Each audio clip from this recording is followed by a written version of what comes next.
Hello, and welcome to Untamed Women. I'm Ezra. And I'm Jenny. We're a couple of history geeks with a particular passion for stories of the remarkable women who've played powerful roles in history. Every week we'll sit down together and one of us will research and tell the story of our subject. While the other will kick back and listen to an incredible story. And this is Untamed Women. So, speaking of good stories, I think you've got something good this week. I have a classic. I have Marilyn Monroe. Okay. Do you have some your first thoughts? Do you know anything about Marilyn Monroe? I think... What first comes to mind? Blonde. That's the very first immediate thing. Blonde, red lipstick. I kind of want to say JFK a little bit as well. Yeah, and also, and then I think she kind of just set the trend for a lot of other women at the time in Hollywood who wanted to be blonde or who weren't and were jealous. Right. Like, she's iconic for her blonde hair. Exactly. Gentlemen prefer blondes. That was one of her breakout rules. Yeah. I love it. I'm excited. So let me tell you about before we start, okay, I have never liked her. I know. What? I know. Because as you described, the first thing that comes to mind is okay, sex symbol. Yeah. Right? Blonde hair, red lips, diamonds are a girl's best friend. And so I always had the impression of her she's a ditzy blonde. Yeah. Which is how she was marketed, basically. But as we're gonna learn, her story is fucking tragic. Oh no. This is another Marie Antoinette. No, this is actually she's a victim here. Okay. So coming off of Marie Antoinette, where I was like, the people, Yeah. Here it's really sad. Okay. And so I think, my personal aversion to her was always she's a dumb blonde and goes against everything I believe in because I'm a history nerd you. I'm just a nerd. I'm an academic. I'm really bookworm. And you know the movie Breakfast at Tiffany's? Of course. I always loved this movie, and I fell in love with Audrey Hepburn. Mm-hmm. And so apparently the book was written by Truman Capote, and the screenplay was, I'm not sure if it was written by him as well, but in any case, as he was writing that, he had Marilyn Monroe in mind as the lead. Whoa. But it went to Audrey Hepburn. So, I'm glad. In the end, would it have been as iconic as it is? It would have been different. Yeah. But anyways, so Marilyn Monroe, sex symbol. I never liked her. And after reading her story, I don't know, let me just say this. It hits a little close to home because she has a really traumatic childhood, as we're going to learn. So I understand a bit why I was always I don't want to learn about her. I don't want to know, I don't want anything to do with her because it's really sad and it's really close to home, but we won't. I was never in an orphanage, but anyway. So well, that's an improvement. Yeah, so let's get into it. Okay, Marilyn Monroe. She was born Norma Jean Mortensen. And, I read the book, The Private Life of a Public Icon by Charles Cassillo to get my basis understanding. I also listened to some podcasts, like that one you told me, and I can't remember it now. I should have written it down. The historical one, The British People. We'll have to get it. I listened to a lot of those. Yeah, it's okay. History Hit, something like that. Yeah, I don't know. Yeah. Well, I listened to several podcasts, but including the one you recommended to me, which... Oh, thank you. It was over Christmas break, and it is now... Oh, God, Legacy, yeah. Yeah, that's it. Legacy, yes, Legacy. And that was really illuminating. So, anyways, Norma Jean Mortensen, on June 1st, 1926 in LA. Her father left her mother, and his identity is uncertain. There's some speculations about who he is, but that's not important, in my opinion. Her mother was Gladys Baker, or she had another name. That was her married name. And she had severe mental illness, schizophrenia. So her mom, dad is gone. It's not even on her birth certificate. Her mom in 1926, when she's born, has schizophrenia. So just imagine the mental health situation. And that's the focus of my episode here, is mental health. and women, well, not just women, but anyways. The early years with her mother were unstable, as you can imagine. Gladys, her mom, fluctuated between being employed and having breakdowns. Relatable. So in 1933, when Norma Jean was 7 years old, her mother was hospitalized at Metropolitan State Hospital in Norwalk, California, where my own mother grew up. Okay. So, and Norma Jean became a ward of the state. Ooh. 7 years old. So, oh my God. Okay, so she's orphaned, basically. I mean, not technically, because her mom is alive, but her mom is institutionalized, right? Yeah. So basically, yes. Okay. So Norma's mom's friend, Grace Goddard, took responsibility but didn't adopt her. She basically placed her in homes of like people they know, friends of friends, this kind of situation. And as you can imagine, she was sexually abused in at least one foster home. This is well documented, well known. It's a fact, but also like this is what you expect. It's reality of these kind of precarious situations. Very young. So in 1935 to 1937, she was put in an orphanage for over a year because she was bouncing from foster home to foster home for various reasons. That's how it is. So in 1938, that was like about 2 years in an orphanage. And as you can imagine, she didn't like it. She was described as being like shy, quiet, reserved. No. That's what you would expect. Yeah. Right. So then in 1938, Gladys was released and she bought a house. How did she do that? I don't know. Because it was a big deal. Yeah. That was during the Great Depression. After being in an orphanage, like... Well, the mom. Oh, the mom. The mom bought a house. After getting out of the Gladys bought the house. Yeah. After getting out of the mental institution, she bought a house. So just imagine a woman... unmarried woman in 1938, Great Depression, bought a house.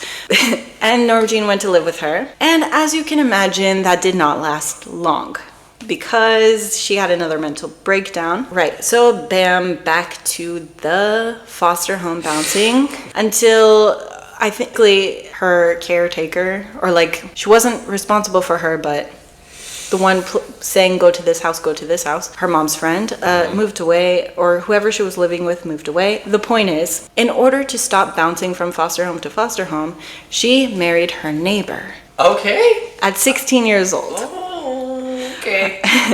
So her neighbor, James Daughtry, Dougherty. Daughtry? Right. Can someone comment? Someone smarter than us. Yeah, please. Thanks. So she married her neighbor, James Daughtry, at 16 to get out of the foster care system. I think it was it was okay, but it was obviously a marriage of convenience for her. But Norma Jean did not want to be a housewife, as you can imagine. We know her now. She worked in a factory, so in 1942. She worked in a factory for a while, and then she was discovered by a photographer and started modeling at 1944. Her husband went away to the war in the Merchant Marines, and he didn't really like Marilyn modeling. Right. Your income's not going to pay for anything, buddy. I don't know. I mean, he wanted, like a stay-at-home wife, like, where's the kids? No.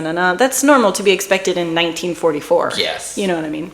Like, this is not... Feminism hasn't happened yet. They can't even vote. In France. Wait, no, they were able to vote by then. But still, in France, that's correct. You're right.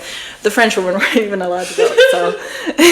So anyways, he wasn't really happy about it. They were married, let me do some quick math, 1942, 1946, for 4 years, okay? So in 1946, Marilyn Monroe is born. She divorced James and changed her name to Marilyn Monroe when she got her first contract with 20th Century Fox. The name Marilyn was chosen by a studio exec, and Monroe was her mother's maiden name. Interesting. Mm-hmm. So Marilyn Monroe was born. She had a few minor roles in 1948 and a few more in 1950. So for a couple years, she was just having minor roles, but nothing like star. Even her contract with 20th Century Fox was like, she got picked up, put down. It was not very stable, let's say. But finally, in 1953, she became famous with 3 movies: Niagara, Gentlemen Prefer Blondes, and How to Marry a Millionaire. So this is also when she starts to be the sexual icon that we know today. She was stuck in these kind of sexualized roles, and this is going to show up a little bit later in her life, but she wanted to be taken more seriously. In 1954, she gets married to Joe DiMaggio. Yeah, baseball, right? Yes, famous baseball player. He was much older than her. Really? I think about, I have to look it up, about 15 years. Well, it's not that bad. It's not crazy. No, it's not the worst I've heard. Yeah. So Joe DiMaggio, he loved her in his way. No, but he really loved her. Like, he shows up throughout her life as, like, he comes in to rescue her. We'll see that in several times in her life. When she gets institutionalized, her death, and yeah. Okay, she wasn't, all right. Oh, yeah. Oh. Twice. Okay. Yeah. Okay. So, but think 1960s, 1950s. Right. That was not what torture. Yeah, padded walls, white room. Awful. Well, I didn't even know that they knew mental health had. Well. Yeah. Don't get me started on motherfucking Freud. We're gonna get there. Okay, so Joe DiMaggio. So he loved her, like, for all his life, for all her life. He tried to get back with her, but Joe DiMaggio, baseball player, macho man. Their marriage had issues. He was jealous, and it didn't work out. You know that famous image of her with the skirt? Yeah, of course. That's from the movie The 7-Year Itch. Voila, exactly. Yeah. And so, iconic. That's how we all know Marilyn Monroe. Well, after that sparked a huge fight between them, and it didn't work out. They had a big fight about that picture or that filming. Oh, please. Yeah. So the control issues were widely documented, emotional abuse as well. So I won't say physical abuse because I didn't find it, but anyways. If you're emotionally abusive and controlling and jealous, and it can only mean so much. Right, it's not good. So she divorced him 9 months later. They were married for 9 months. 9 months? Yeah. Okay. But honestly, fucking good for her. Good, no, 100%. Like, he was abusive, he was controlling. She divorced him in only 9 months. That shows me self-esteem. Yeah. That's a good thing. Although, like I said, he did love her, and he was always there for her. And he didn't. Sounds like a complicated one. It was complicated. Yeah. And so he didn't want anything from her, but he did love her. So I don't know. It's compared to some of her other. Well, I don't know. Arthur Miller is gonna come up. It's a little different here. It's complicated. But good for her for leaving him when he was abusive.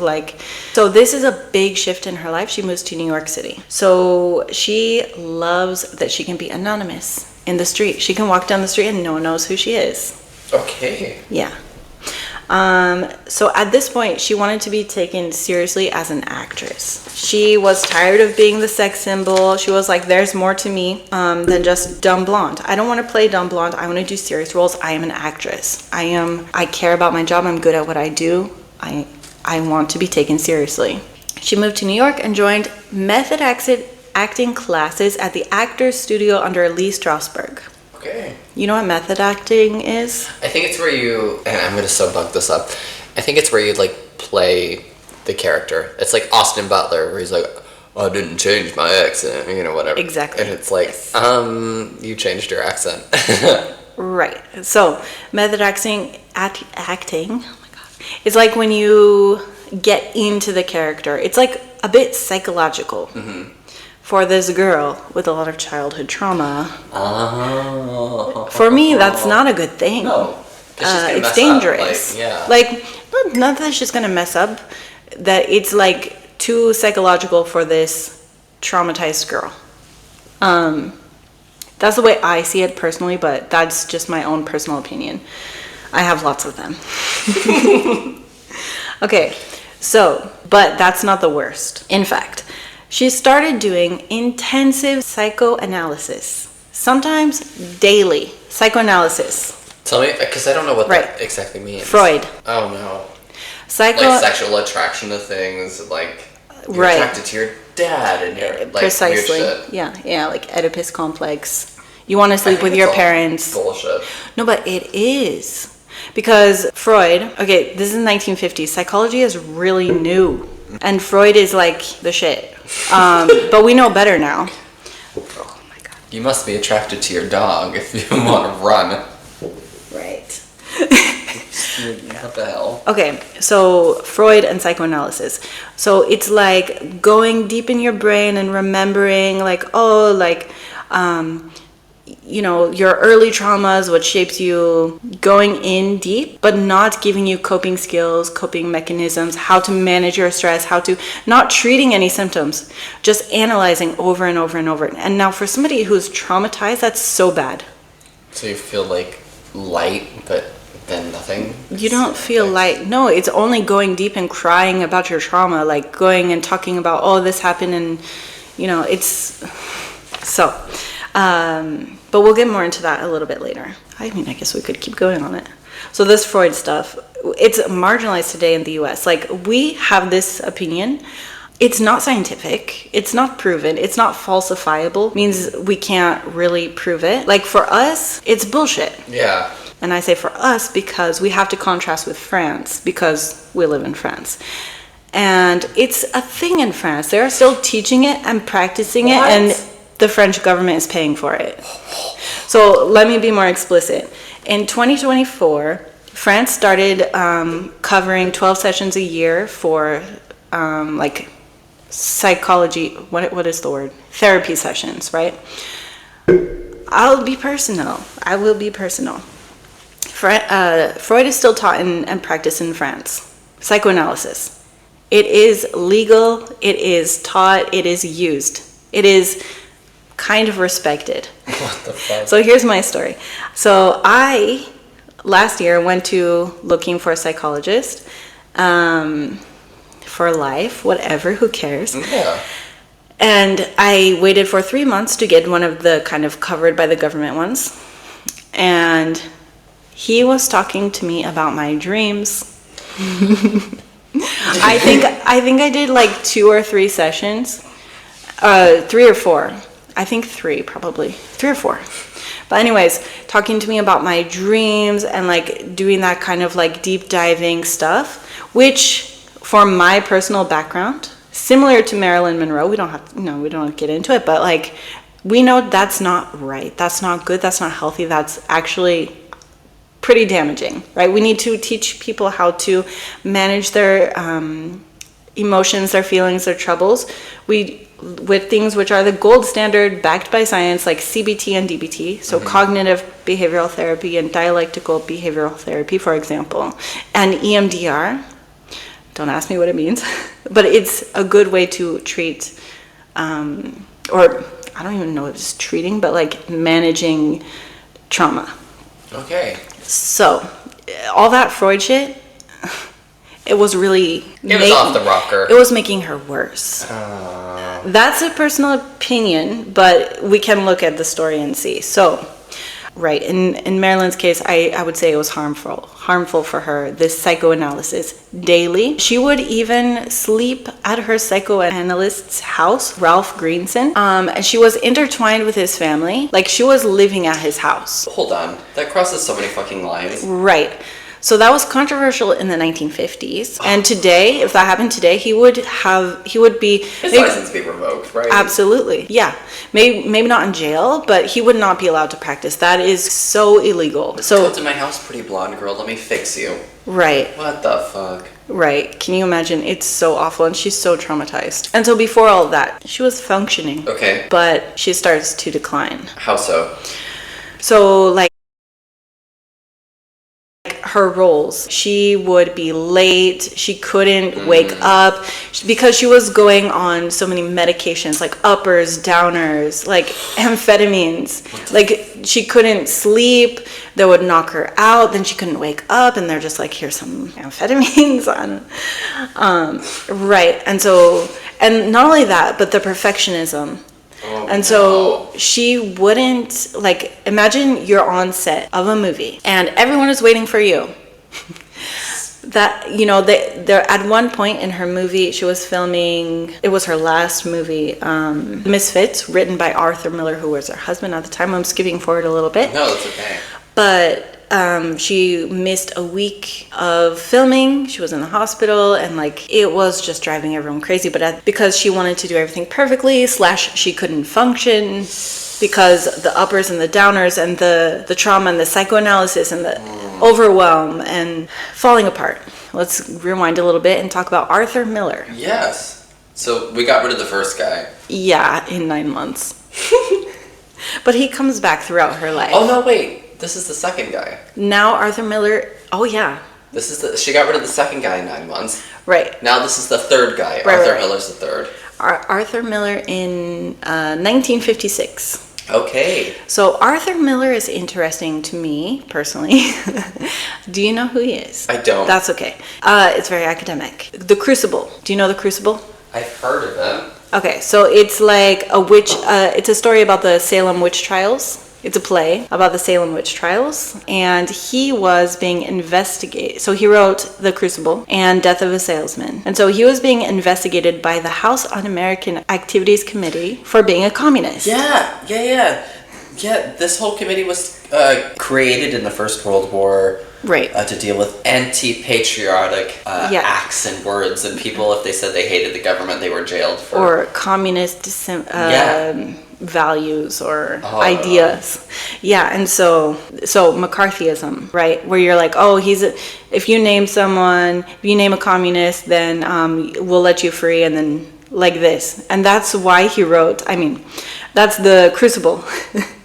It's the witch hunt, the Salem witch hunts through this lens. Yeah, if you tell me who is a witch and you're gonna be free or whatever.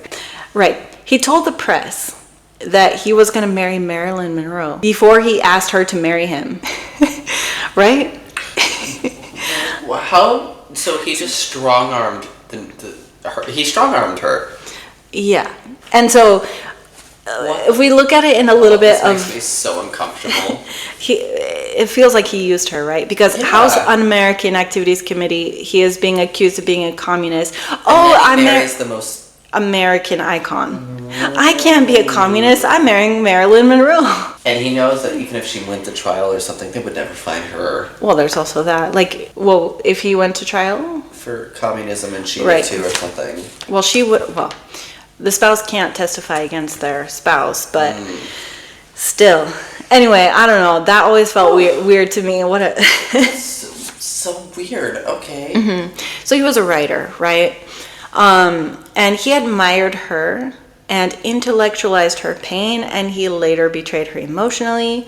She had some miscarriages while they were together as well. She really wanted kids, but she kept having miscarriages.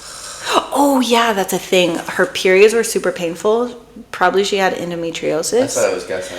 And so this is a fun little detail. Not fun at all, but why I'm like, same girl. She had super painful period cramps from the very beginning. Like she was like I don't know how she was when she had her first period, but just imagine a young girl.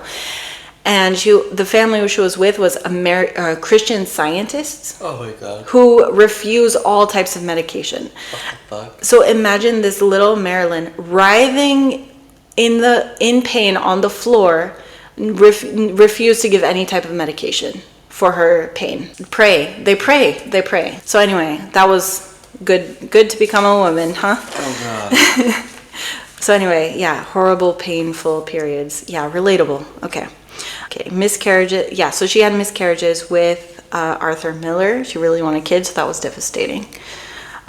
He wrote The Misfits. It was a movie for her, and it was her last film. She really struggled to film it because of her emotional turmoil, like I was describing before. Mm-hmm. She was late and in the hospital for like a week, stopping all filming. Clark Gable was in the film. Oh, cool.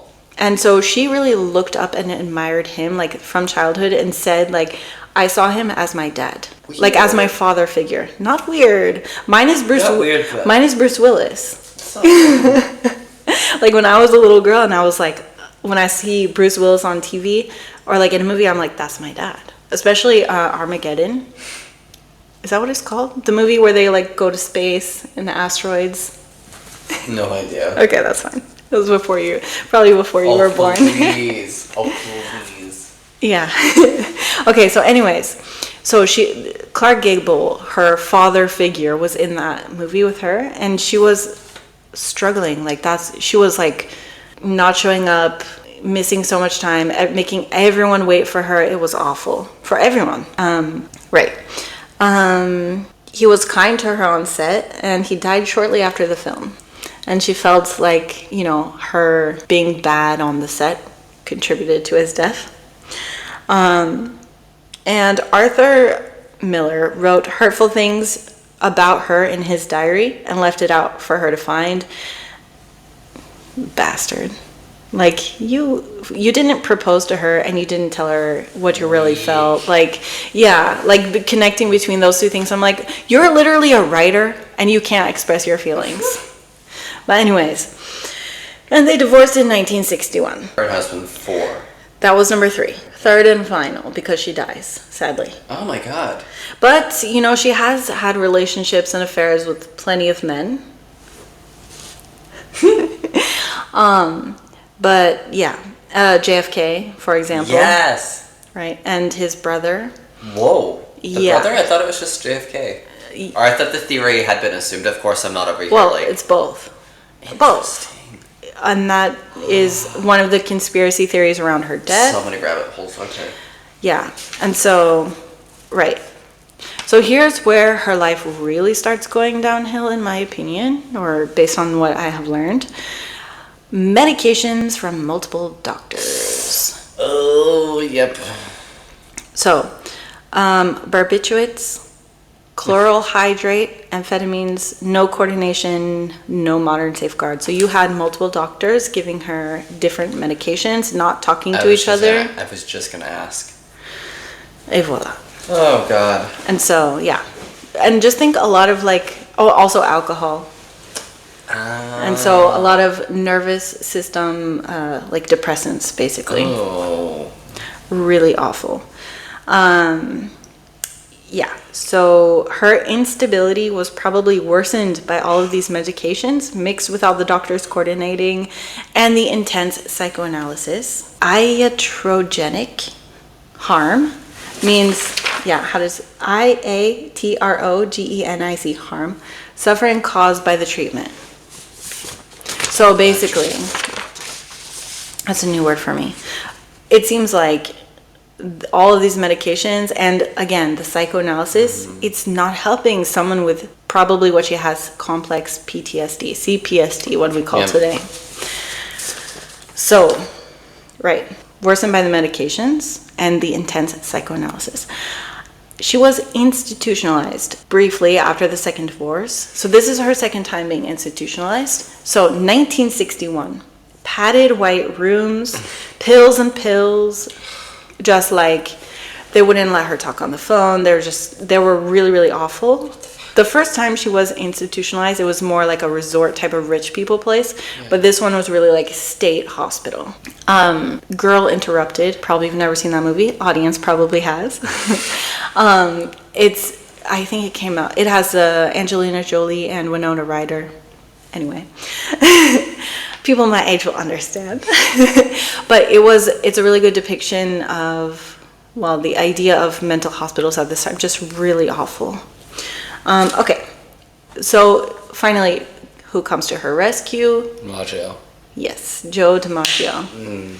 Yeah, her knight in shining armor / slightly abusive. Yeah, it's complicated. What the fuck?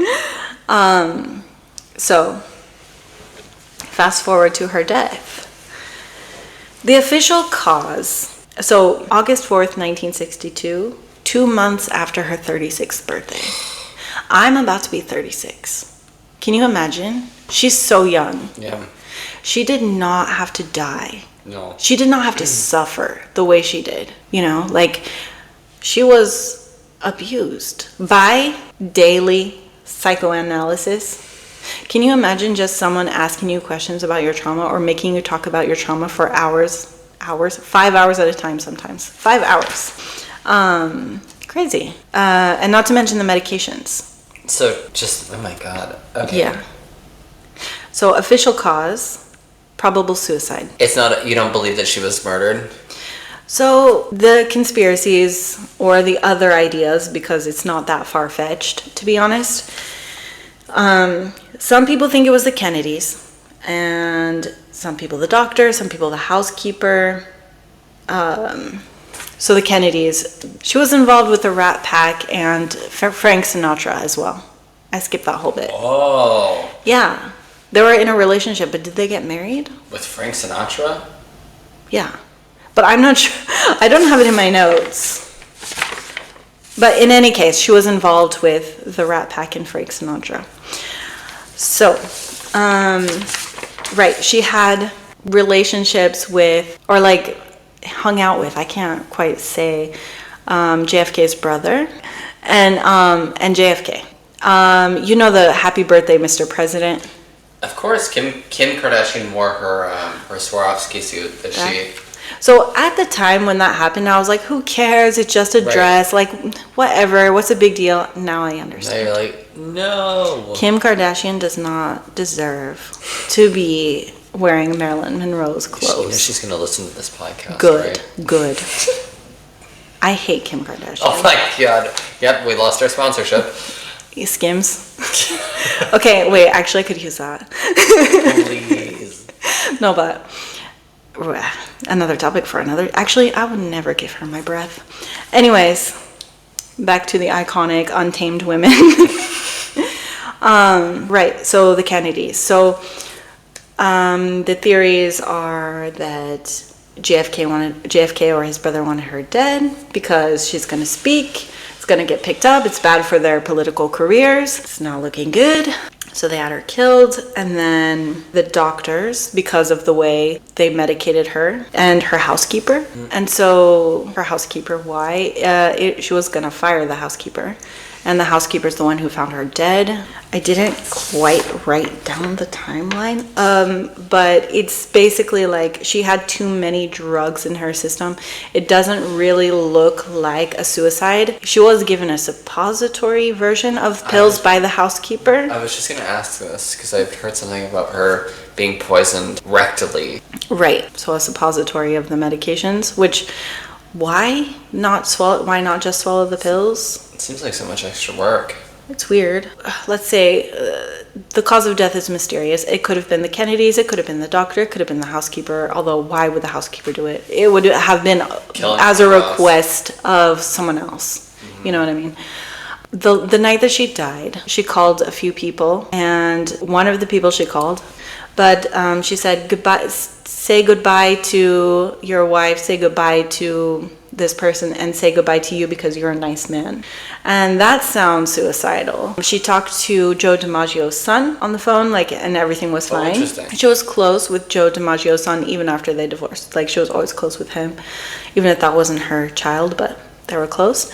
And he said, everything sounded fine, but that was earlier in the evening. And then she tried to call her psychoanalyst / giving her medicine, and he didn't answer.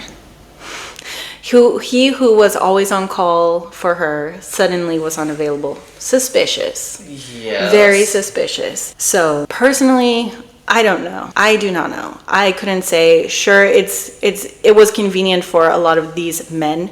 If she was dead, but at the same time, she was aging, mm-hmm. right? She was a 36, yeah, and not to mention all the medication, all the psychoanalysis, just talking about your trauma all day long. That's so bad. She had no coping skills, so I think it's entirely plausible that she killed herself. I think that's entirely plausible. Looking at her background and everything she went through and how she had friends, but not. I don't think friends for the sake of being friends with her. I'm guessing they were there to have her as look how pretty my friend is. Yeah. So her killing herself is entirely plausible looking at all her pain. She has everything and she's miserable. Like, she's reached the peak and she's so miserable. Like, if I reach this, I will be happy. No. If I reach this, I will be happy. No. If I reach this, I will be happy. No. I'm never happy. And no matter what I do, I'm never happy. Like, there's no hope for me. No hope. And she was 36, and her whole identity is her beauty, her charm, you know, her looks, her sex appeal, her sleeping with anyone to get whatever she wants. And as you're aging, that only thing you know is going away. It's like shit. And she was rejected by the Kennedys, politically, of course, but still, like, you can't be being with this Marilyn Monroe. Like, you can't do that. Okay. And so they both were like distancing from her until she felt rejected. Oh my God, I can't. I'm rejected by a man. And like, just a lifetime of, you know, stress and sadness, perfectionism and trauma and everything like that. For me, suicide is entirely plausible. But I would say what killed her, fucking psychoanalysis. No, I'm joking a little bit, but I think it's the Maid. That's my theory. The Maid, yeah. Oh, it's suspicious, right? Like, the Maid was sleeping overnight with her, which was not uncommon. But then somebody called her too. There's some weird shit too about a call and like. Yeah, right. And so normally every night she puts her phone away so she doesn't get woken up by her phone. But this night she fell asleep with her phone. Well, she died with her phone. Shit. The Maid woke up at 3 a.m. supposedly, randomly, because she felt something was wrong. And she went in and found Marilyn Monroe dead. And she said she saw her through her curtains, which is suspicious because normally her curtains are blackout curtains. You can't see anything. It's suspicious. And then the Maid, who was what was his name? Her psychiatrist made her hire the Maid. Ralph Greenson made her hire this Maid. He controlled her life a lot. Like, he said, you shouldn't be friends with this man who she was friends with for a long time. For example, he had her living with him and he told her to hire this Maid specifically. Okay. And then that night she died suddenly. He wasn't there. What the fuck? Then the Maid found her at 3 a.m., called Ralph Greenson before calling the police. Yeah. The police didn't show up until like 5 a.m. or something like that, 2 hours later. Like, or maybe 4. What the fuck? And whenever the police arrived, the Maid was doing laundry. Right. Okay. What the fuck? Yeah.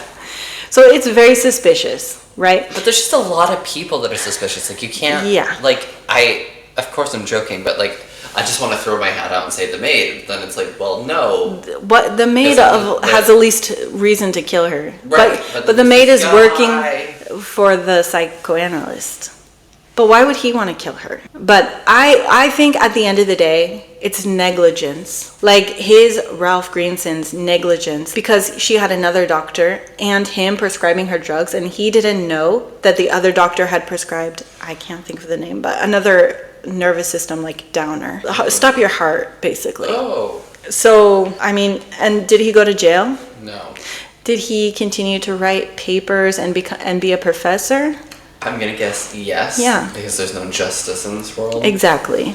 Golly. And so yeah, I hate Freud. Always hated Freud, and I hate him even more now. And so, in my opinion, negligence killed Marilyn Monroe.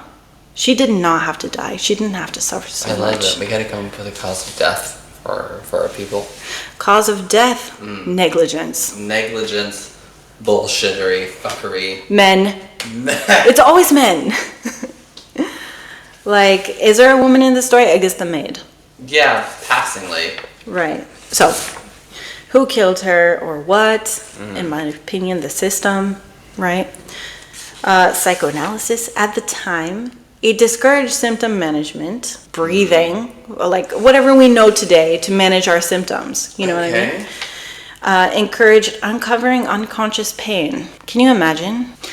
Offered no stabilization tools. It's just like, let's talk about your trauma, and that's going to make you feel better. Absolutely not. We know better today.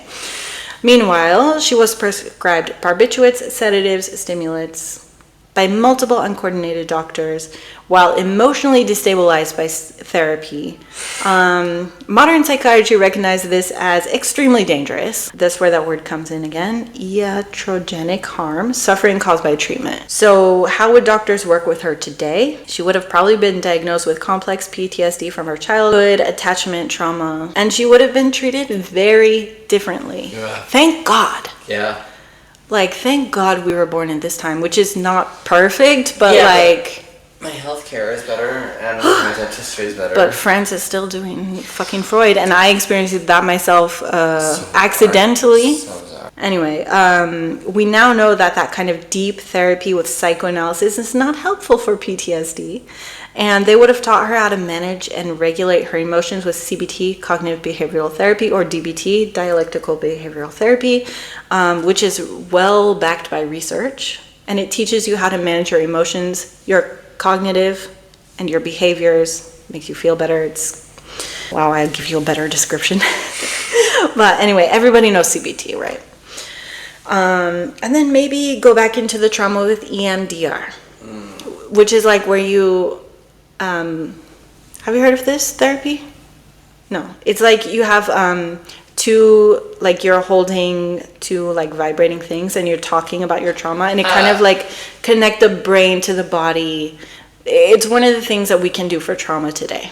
Interesting. So, Marilyn Monroe, not the story you expected at all. It was a lot of drugs and orphanages. Oh God. Yeah. Oh, that was rough. Yeah. It was good, but oh my God, it was rough. Everybody abused her. Yeah. And we don't know that. And so, I don't know, like, when I see this story and I'm just like, she didn't have to suffer that way. She was let down by so many people. Yep. And, like, the system back then, and sure, we're not experts in psychology today, but we're way better off. Oh, I agree. No barbiturates and no amphetamine. Sounds nice. I mean, but the way that doctors prescribe antidepressants, don't get me started, that's fucked up. So, yeah. So recap, she's born to a mentally ill mom. Severely mentally ill, yes. And then to kind of get out of her situation in the orphanage and wherever else, she marries this guy. Right. And then how long were they married for? Do you remember? About 4 years. 4 years. Okay, so was this like the longest? But he was in jail. I'm in jail? No, why did I say jail? At war. He was at war. He was at war for some of that time, so I mean that helps, but maybe. That helps the length. And then the second guy, DiMaggio. Joe DiMaggio, 9 months. 9 months, complicated, but becomes bestie. Right. He's always coming back, and at the end, like, he was there to get her out of the mental hospital. He was there at her death to kind of manage and organize everything. He was really always showing up for her.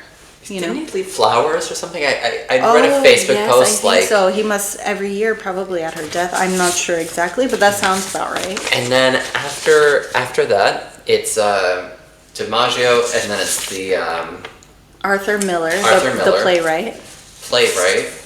Mm-hmm.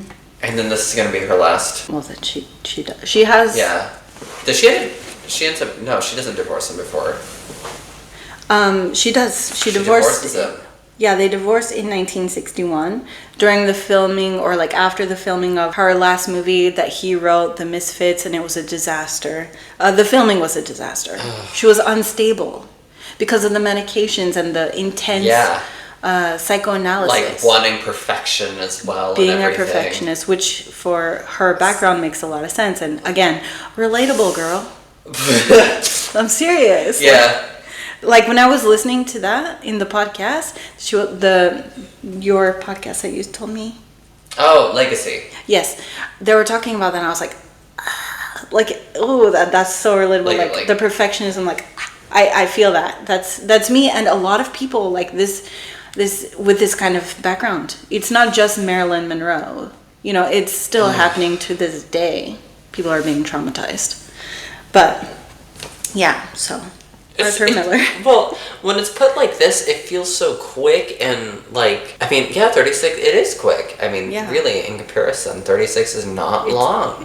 And you know, her whole life was suffering and tragic. Like, did she ever feel peace? I don't know. Maybe when she died. Yeah. Like, that sounds like, not that I wanted her to die, but like... No, but if it's... So no, I don't peace think... for her, like... She had happy moments, but for the most part, it was a lot of suffering. It was a lot of suffering. Unnecessary. Unnecessary suffering. That was this week's Untamed Woman. If you enjoyed this episode and you'd like some more, we have a huge favor to ask you. You can give us a review, you can rate and subscribe to the show. It allows us to connect honestly with more untamed women and men like yourselves. And on that note, see you next week. Bye.